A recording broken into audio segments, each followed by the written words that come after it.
Well, thanks, Kate and Kara, for coming back to therapy. So last time we met, we kind of talked about your guys' arguments, and it seems like you, Kara, struggle a little bit with anger. Yeah. How have things been going this week? Better, but I feel like I still reacted. Yeah, she still was angry and still lost control.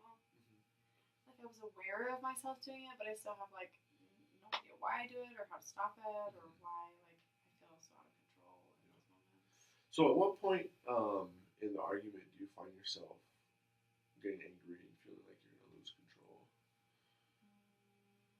I think it's always when I feel like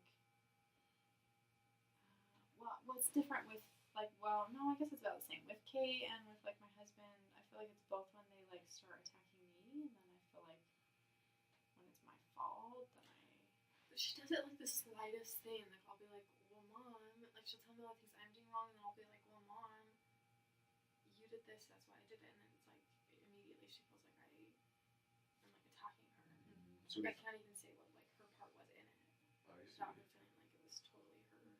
And afterwards I can know, but in that moment it's just gone. So you feel like you're really sensitive to maybe criticism or someone pointing out that you're wrong.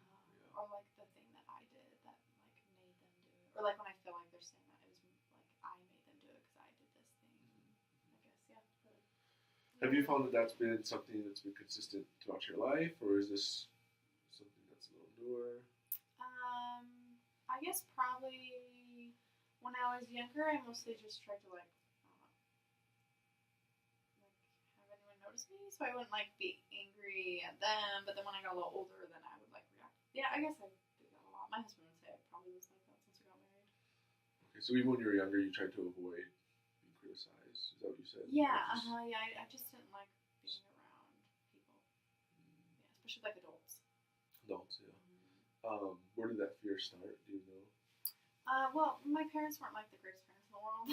Okay. So or my dad, and he would just be really, I guess critical is a good word of me, but he would be really physical when I didn't do what he wanted me to do, or if he was mad about something, he would blame me, and then I would get in trouble, and then that kind of thing. And my mom never really stepped in to protect me. She was kind of let it happen.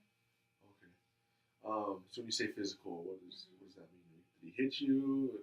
Abuse? Yeah, when I was younger, it was much more. The older I got, the better I got at hiding or leaving, or I don't know. So when I was younger, it was hitting and that kind of thing. Oh, that's really hard. What's your relationship like with your father now? Do you guys still keep in touch? Is it? No. No, I didn't want him to be around my kids. Oh wow. So it was that bad. The way he treated you was, I guess. Yeah. And I know he had a hard life too and stuff. Yeah. I just didn't when I got older, I just didn't want that in my life anymore. And he would remind me of that every time that it was just hard not to think about it. Was he physically abusive to any of your other siblings as well, or was it just you? Yeah, he was more so to my brother. Although even when my brother was older, they would get in lots of physical fights. Yeah. So I said, when I got a little older, I got better at hiding and learning when not to say anything so that he wouldn't notice me. Yeah. So you're constantly just trying to stay out of the way. Yeah. So how do you think? I wonder. It sounds like you've had some traumatic experiences growing up. No child should go through physical abuse. But I wonder how that might play into the way you react now when people point out your flaws or criticize you, maybe. What do you think? Yeah, even when I was saying it, I was thinking I react to the same thing, but I act differently. With my husband, I'll hide and avoid more often than with my kids. I feel I attack back more than with my husband ever. But maybe that's because I feel I'm, I don't know, bigger than them, or I don't know. It's less scary to do it with them. Well, it was modeled for you as a child. Yeah, that too. And it makes me really sad when I do that because I always said I wouldn't do that. And I've never hit them. No, I just yell, and then I'll leave because I'm trying to get away from being that person. But then I feel that just hurts their feelings when I just yell and then leave. Yeah. But, yeah, So I could definitely see how that would totally influence it.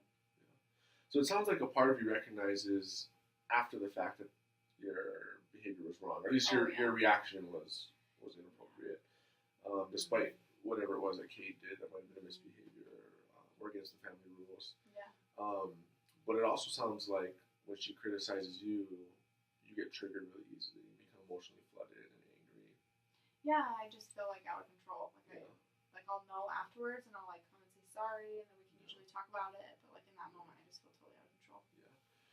Well, given your childhood experiences and the trauma you went through, I think that's a totally normal response. Your body has developed, defense mechanisms as a child to avoid getting hit and keeping itself safe.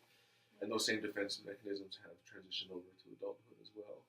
So when your body senses anything that's similar, such as being criticized or attention being drawn to you, it automatically goes into fight or flight. And that's why even though you know it's wrong, it's difficult to manage the anger in the moment, right? Yeah, that makes sense. Yeah. So one thing that I think would be helpful is times where you do feel like emotionally flooded or triggered, or if Kate or your husband says something that brings about those emotions, is to maybe step back for a minute.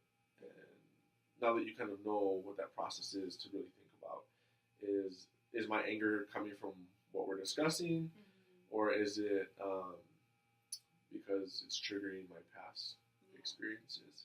And maybe that might mean taking a 5-minute break to kind of cool down and then going back to the conversation rather than getting really upset and then not having the conversation go anywhere.